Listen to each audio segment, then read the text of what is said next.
Hi there, Tim Stillman, Askblog News. Kim, I've only just stopped crying, so I'm going to try and keep this brief. But to beat Barcelona, you have to be basically perfect. And I just wanted to ask you about the performance those players put in today in such a high-pressure environment. Thank you. Yeah, we knew coming into this game that we had to be basically perfect to obviously beat a Barcelona team. Who have been one of the best teams in Europe in recent years. And I think we worked on it this week. We did things that didn't work and we changed it to what we hoped would work, and that did ultimately today. And I think the team showed incredible discipline and focus throughout the game to do that. And then as a squad, the players who came on to impact the game when the game was at 0-0 was pretty incredible. And for Beth and Stina to come in and make that impact obviously is another part of it. So across the board, it was just, an incredible performance. Hi Kim, Emma Sanders from BBC Sport. First of all, congratulations, incredible achievement. I can imagine this is really difficult for you, but if you can try and put into words just what this means to you, given your journey with Arsenal and just everything that you've dealt with at the club. Yeah, it's very special for me. I've obviously been at the club a very long time, and we've had incredible periods where we've been successful, and obviously the club won it in 2007, and I signed the year after that. So to still be at the club now, after that kind of long period, and to see how much it's done to progress the women's game and invest in us as players and as a club, it's truly special to be sitting here now today, off the back of winning, the ultimate trophy for club football is definitely the best moment of my career. Thank you. On here. Hi, Kim, Kit from The Times. It might be another kind of difficult one to put into words, but as well as a fantastic story and a fantastic journey for Arsenal women, this feels like, frankly, one of the greatest days in the 140-year history of Arsenal, one of the biggest football clubs in the world. How much are you aware of what you've achieved, even on that massive scale? Yeah, I'm not quite sure it'll have sunk in yet, even the way you've spoke about it there. I'm not sure that's probably gone through the players' minds yet, just because we're so in the moment. But yeah, to have won a Champions League with Arsenal, it obviously will definitely go down in history as one of the best moments this club's ever had. So to think about it like that is, it's incredible. I'm sure days after this day, we'll reflect on it and really see that. Graham Hunter from UEFA. First of all, congratulations. Thank you. The way that all of you played, particularly in stressful moments, either you played exceptionally or it felt like you read Barcelona really well about what they were going to do.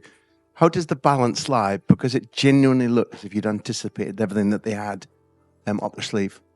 Yeah, we spoke a lot about their rotations and how best to deal with them. And we tried some different things during the week that didn't work well, and tried, to play against that with our players.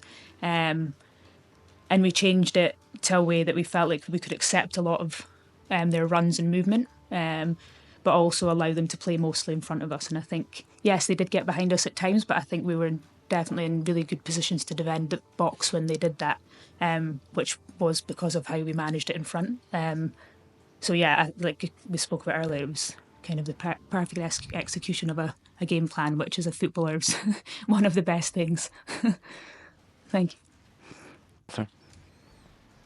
Hi, Kim. I think at the full-time whistle, there was yourself and Leah sort of collapsed to the floor. I think Lotta was there. Can you just tell me kind of what that moment was like when the full-time whistle went and you got to, celebrate with each other and then obviously lift the trophy together? Yeah. Obviously I was near Leah, and we'd obviously gone through the game together, been quite close to each other as well, obviously being captain and vice-captain too. And it was a really hard game. It was hot.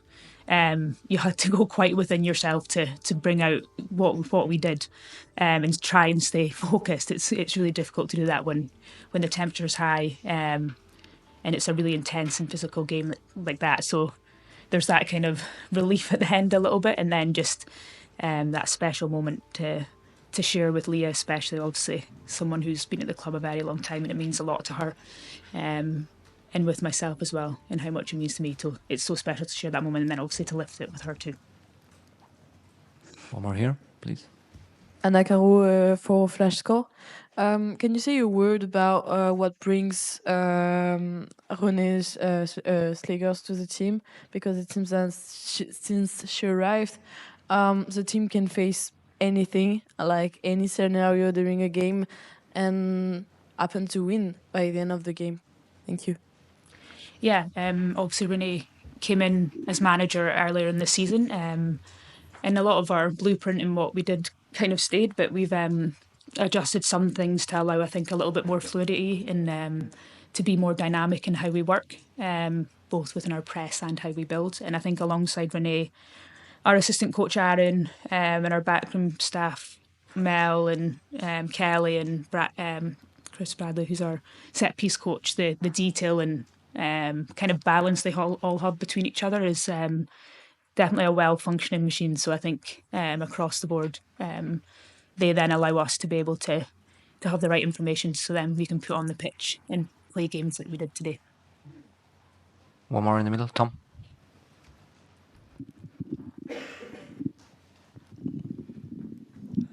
Congratulations, Kim. Thank you. Can you tell us a bit about the sort of message in the dressing room, firstly before the game and then again at half time, and what sort of things were you saying to each other to help deliver that performance? Yeah, it was fairly calm. I think that's one of the key things when you get to these big games. You know, it's obviously different in many ways, but it is also still a 90-minute game, which is what we do, you know, weekly. So a lot of it was very calm and task focused about what we were executing and what different changes we needed depending on who was playing. For example, Pina played, and that has a little bit different to their other forwards. So it's just small details on how we can stop them. And then at halftime, it's very similar. There's details around set pieces, and then maybe how we need to manage things a little bit better. But because we did fairly well, it was quite consistent throughout. And then we obviously just get information when there were stops in the games to just slightly change formation, obviously at the end to defend the lead. It was. I think that showed in our performance that how we approached the game was very controlled, and then with little pointers of the belief that we have and the courage that we wanted to show, because we knew we would have needed that against a team like Barcelona. Okay. Follow up? Follow up, okay. And then last one. Thanks, Kim. So is that quite typical of Renee, that calmness, rather than say like a big Braveheart speech? She's quite calm. Is that fair? Yeah, definitely. I think she'll say her words in her speech, but in a very calm and controlled way and concisely. So yeah, definitely.